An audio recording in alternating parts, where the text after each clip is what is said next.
주님께서 여러분과 함께 마테오가 전한 거룩한 복음입니다. 28장 16절에서 20절까지의 말씀입니다. 그때 11 제자는 갈릴레아로 떠나 예수님께서 분부하신 산으로 갔다. 그들은 예수님을 뵙고 엎드려 경배하였다. 그러나 더러는 의심하였다. 예수님께서는 그들에게 다가가 이르셨다. 나는 하늘과 땅의 모든 권한을 받았다. 그러므로 너희는 가서 모든 민족들을 제자로 삼아 아버지와 아들과 성령의 이름으로 세례를 주고 내가 너희에게 명령한 모든 것을 가르쳐 지키게 하여라.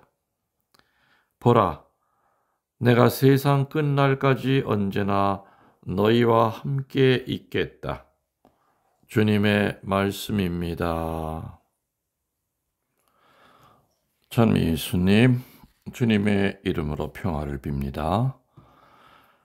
오늘은 민족의 복음화를 위한 전교 주일입니다. 연중 29주일이기도 하고요. 얼마 전에 유튜브를 보다가 굉장히 좀 충격을 받았는데요. 어떤 내용이 있었냐면은 어떤 미국의 어떤 유명한 그 리서치 기관입니다. 거기에서 어떤 미래학자들에게 이렇게 의뢰해서 뭐 조사를 했나 봐요. 그 조사한 내용이 뭐냐면은 이 세상에서 가장 소멸이 될 수 있는 그 순서, 국가, 나라, 가장 소멸되기 쉬운 나라의 그 순위로 1위가 어딘 줄 아십니까? 대한민국으로 뽑혔어요. 이 세상에서 가장 없어지기 쉬운 나라의 순위 1위가 대한민국이랍니다. 그 이유가 혹시 뭔지 아시겠습니까? 뭐 이북이랑 같이 붙어 있어서요? 핵전쟁 때문에? 아니에요. 그게 아니라 아이가 없기 때문에. 그 얘기는 이 얘기와도 연결이 되겠죠.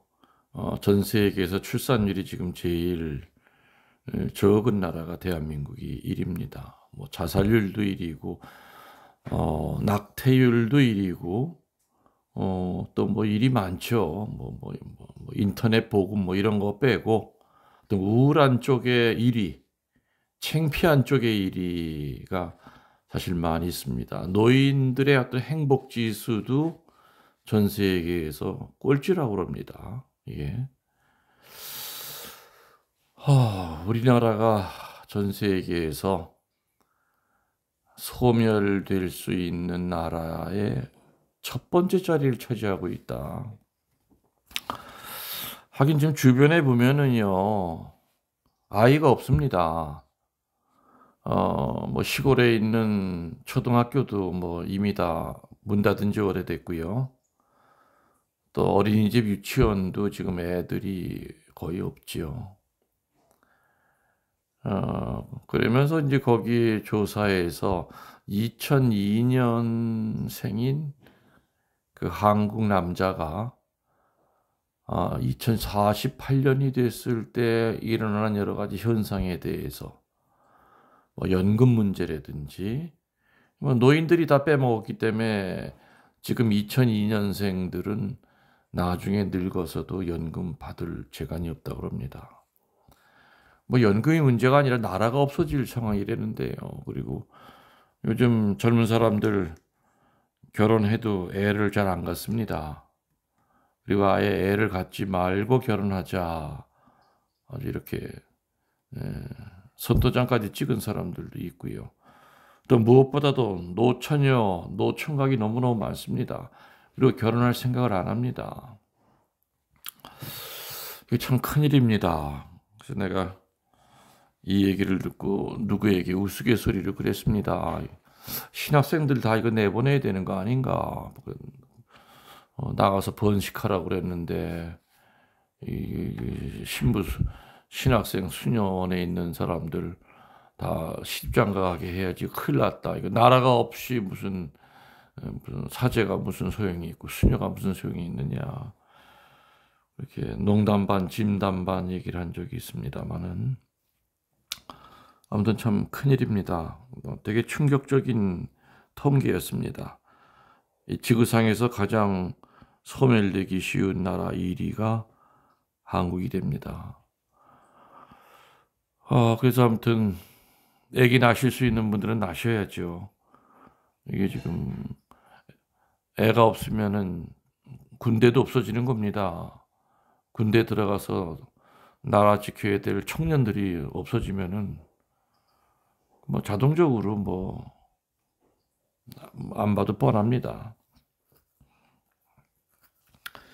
그래서 아무튼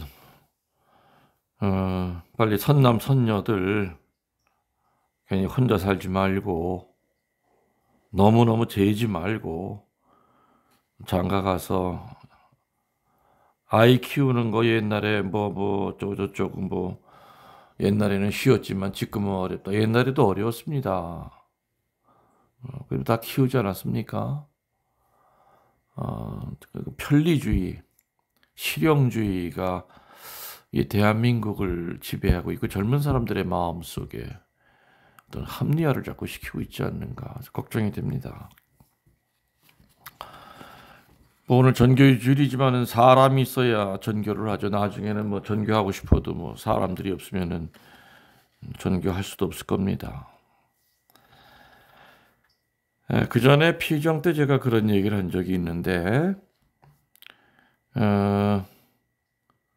예비자 교리반에 이제 사람들을 모집해서 첫째 날 여러 가지 신상 카드를 좀 작성을 하라고 그랬습니다. 그리고 이제 신상 카드 밑에 천주교를 찾아오게 된 동기, 교리반에 오게 된 동기에 대하여 쓰라고 하는 것이 그냥 보편적으로 다 적혀져 있습니다. 나중에 읽어보면 그 내용들 중에 뭐 한 70%는 뭐 마음의 평화를 얻기 위해서 친구의 권유에 의해서 또 부모님 돌아가실 때 그 천주교 신자들이 연도하러 오는 그 모습 보고 감동을 받아서 왔다. 며느리가 새로 이제 시집을 왔는데 너무 좋은 행실을 보여서 불교 쪽에서 천주교 쪽으로 개종을 하려고 마음을 먹었다. 뭐 대개는 아름다운 내용들입니다. 그런데 딱 한 사람 입교 동기에 뭐라고 썼냐면은 성질이 나서 천주교 왔다. 성질 나서 이렇게 딱 네 자만 적어놨습니다. 일주일 내내 궁금했지요. 도대체 성질이 나서 천주교를 문을 놓고 했다? 이게 무슨 뜻일까?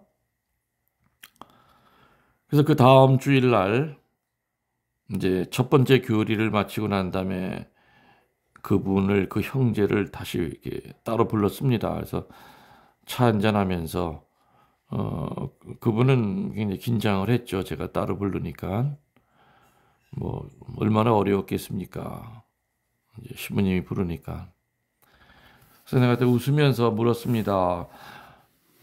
예비자 교리반에 나온 동기가 성질 나서라고 딱 네 자로 적어 놓으셨는데 이게 무슨 이유입니까? 그랬더니 그분은 아주 심각하게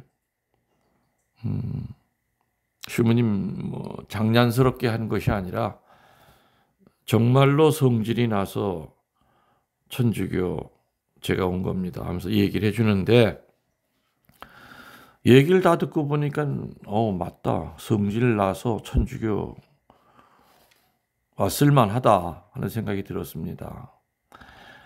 자기네 회사에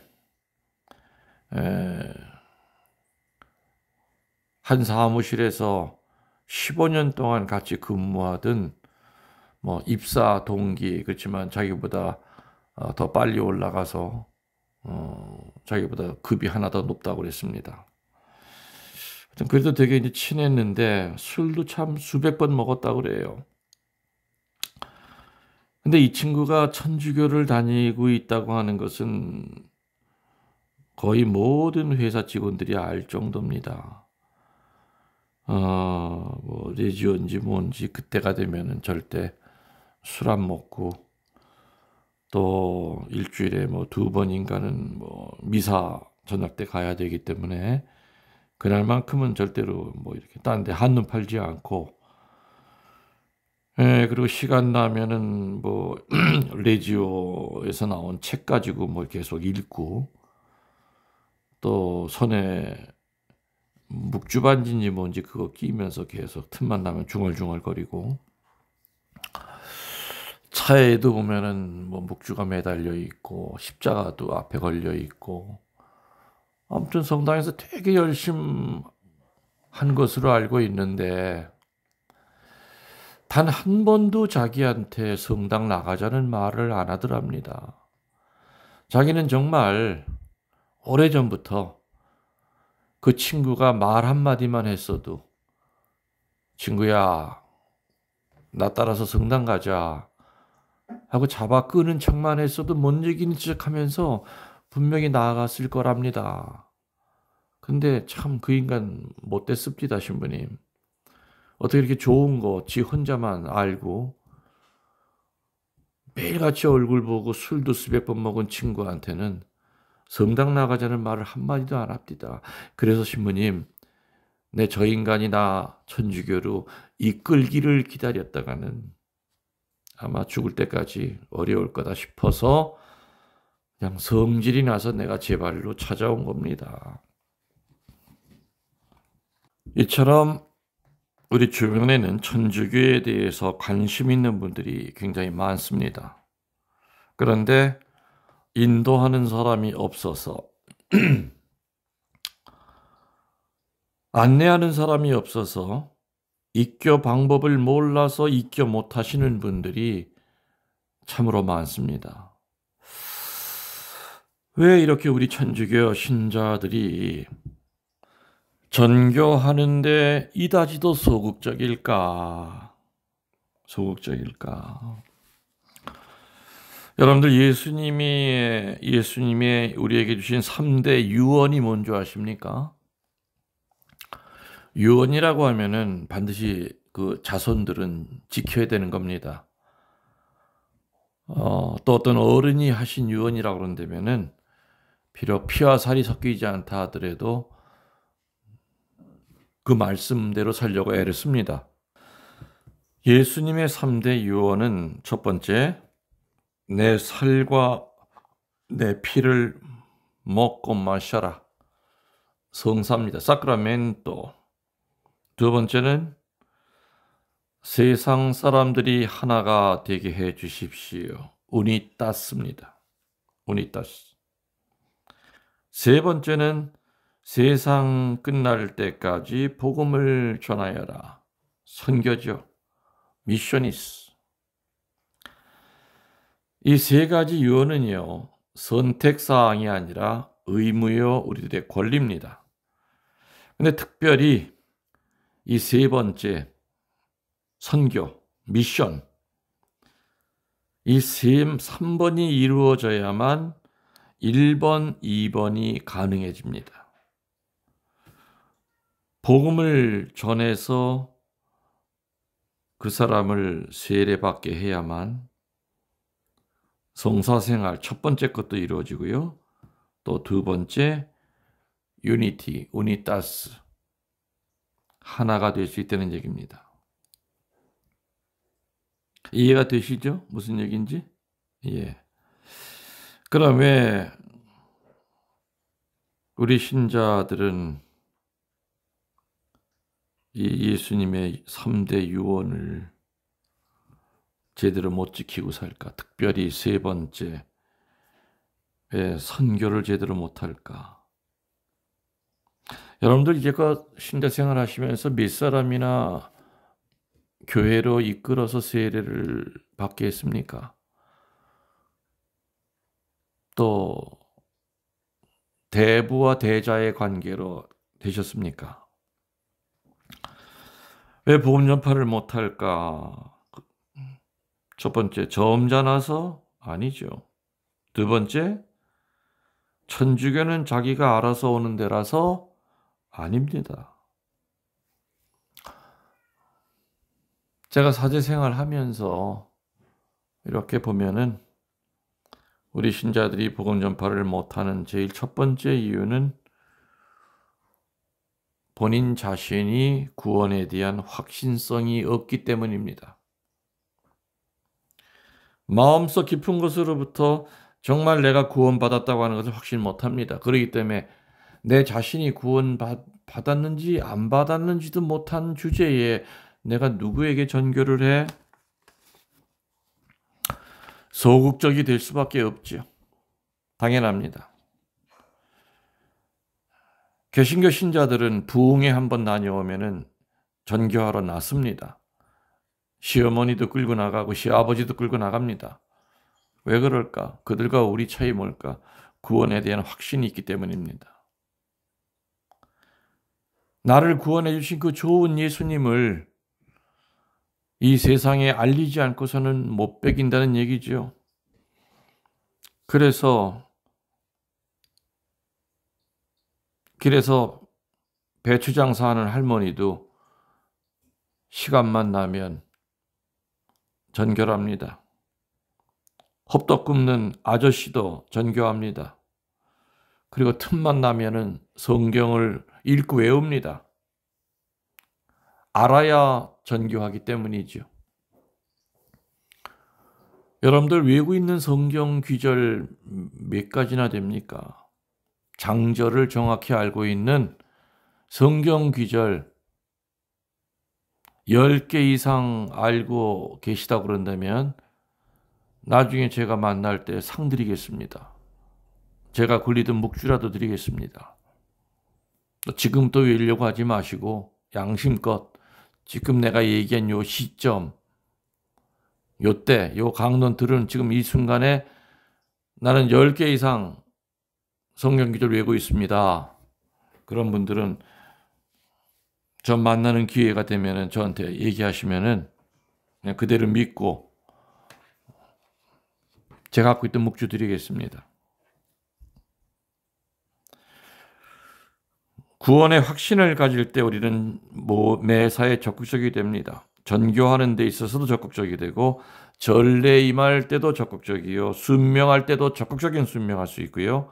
봉헌할 때도 적극적인 봉헌할 수 있고 봉사할 때도 적극적인 봉헌을 봉사합니다. 용서할 때도 적극적인 용서를 하게 됩니다.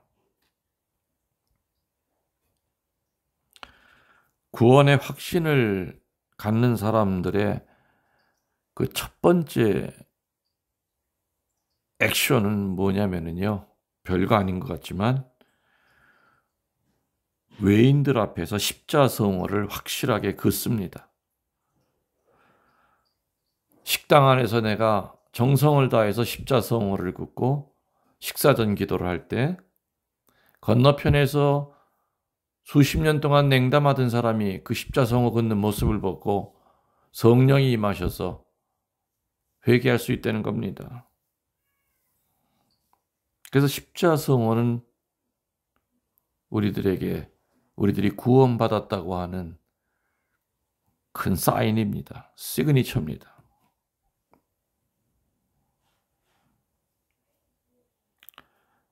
피정을 다녀온 시어머니가 며느리에게 그랬다고 그러죠.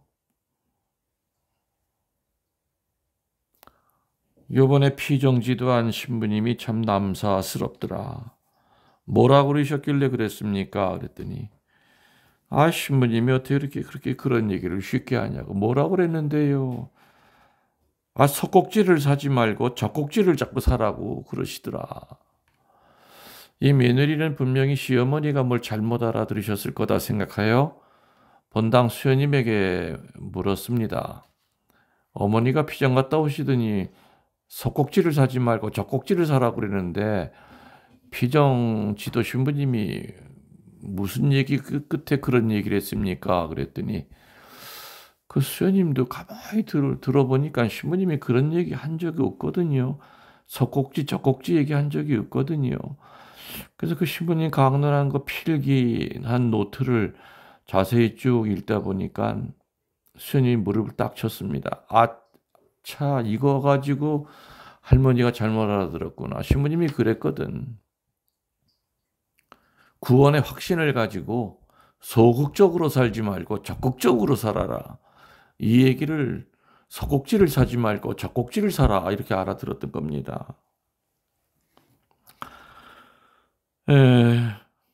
아무튼 우리가 선교하는데 이렇게 약한 것은 구원에 대한 확신이었기 때문이라는 건 분명히 자명한 얘기입니다. 여러분들 구원 받으셨습니까? 받으셨습니다. 물과 성령으로 세례 때 구원 받으셨고요. 그것도 모자라서 견진성사 때 성령 7연의 갑옷까지 입으신 분들입니다. 대단하신 분들입니다. 두 번째로 우리가 예수님의 이 유언을 잘 지키지 못하는 두 번째 이유는 성령의 체험이 없기 때문이다라고 저는 얘기합니다. 평신도들도 성령에 대한 체험이 없으면은요, 사제직, 예언직, 왕직을 수행 못합니다. 사제직의 목적은 봉사하는 데 있고요. 예언직의 목적은 전교하는 데 있고 왕직의 목적은 영적 자유인이 되는 겁니다. 그렇지만 성령의 체험이 없을 때는 봉사 받으려고 하고요. 그리고 절대 죽을 때까지 단 한 사람에게도 전교를 못합니다. 그리고 늘 영적 자유를 누리는 것이 아니라 감옥에 갇혀서 합니다. 성령에 대한 체험이 없으면 사제들도 직업인이 돼버립니다. 직업인. 사제 생활은 양들을 위하여, 교회를 위하여 일을 찾아서 하려면 하루 24시간도 짧습니다. 그러나 일을 안 하려면 세상에 편한 것이 사제입니다. 실컷 놀고 먹을 수 있습니다. 하루에 미사 한 대만 하고 환자 방문 안 해도 누가 뭐라 그럽니까? 이게 바로 직업인입니다. 저는 턱관절이 닳도록 선교의 의무를 다하기 위하여 정말 어린 신부 시절부터 말씀 선포하고 살았습니다. 나중에 죽어서 주님이 물으신다면 김신부 너 잘한 게 뭐 있느냐? 글쎄요. 성지 여러 곳을 읽었습니다. 이거보다 더 큰 제가 예수님에게 드릴 일이 있다면 죽을 힘을 다하여 주님의 말씀을 선포하고 살다 왔습니다. 아마 이 말일 겁니다. 사랑하는 우리 교우 여러분들, 여러분 주변에 내가 조금만 관심을 가지면 하느님께로 이끌 수 있는 많은 분들이 주변에 있을 겁니다. 어린아이 같은 마음을 가지고 눈을 크게 뜨고 주변을 살펴보십시오. 여러분이 조금만 이끌어주면, 그리고 여러분이 이끌 능력이 없으면은 그분들에게 제 유튜브 강론이라도 좀 이렇게 안내해 주십시오. 그럼 성령이 알아서 하실 겁니다. 요즘 얼마나 세상이 좋습니까? 여러분들이 유튜브 통해서 강론 듣는 거 카톡을 통해서 이렇게 전달해 주십시오. 보내지 마 하고선 소리 지르지 않는 한 듣든 안 듣든 하느님이 알아서 하실 겁니다.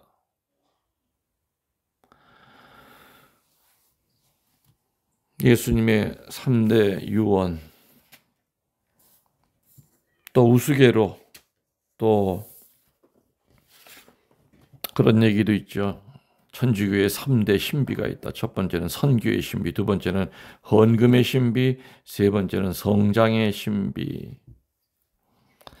이건 조금 교회 밖에서 우리 천주교를 보고 좀 비아냥거리는 얘기입니다. 어떻게 선교를 못하냐 이 얘기입니다. 선교의 신비. 두 번째는 어떻게 이렇게 헌금이 적느냐, 헌금의 신비. 세 번째는 성장의 신비. 제자리를 맴돈다 이 얘기입니다. 일당백이라는 말이 있습니다, 여러분들. 여러분들이 한 사람씩만이라도 주변 사람들, 이방인들을 교회로 이끈다면은, 물론 그러기 위해서는 여러분들이 말 표양, 행동 표양 잘 하셔야죠. 내가 엉망진창인데 누구를 전교하겠습니까? 성당에 나오고 싶다가 또 성당 다니는 그 인간이 하도 하는 꼬라지를 보면은 성당 정내미가 떨어질 수도 있습니다. 그래서 천주교 신자가 되는 그 순간부터 공인입니다. 공인은 행동 거지를 잘해야 됩니다. 말도 조심해야 되고, 여러분들 구원의 확신을 갖고 성령의 도움을 받아 세상 끝까지 복음을 선포하도록 합시다. 그리고 처음에 얘기한 거 여러분들 기도하셔야 됩니다. 소멸될 수 있는 나라 1위가 한국이라니, 그렇게 돼선 절대 안 될 겁니다. 이 나라의 출산을 위해서도 기도해야죠.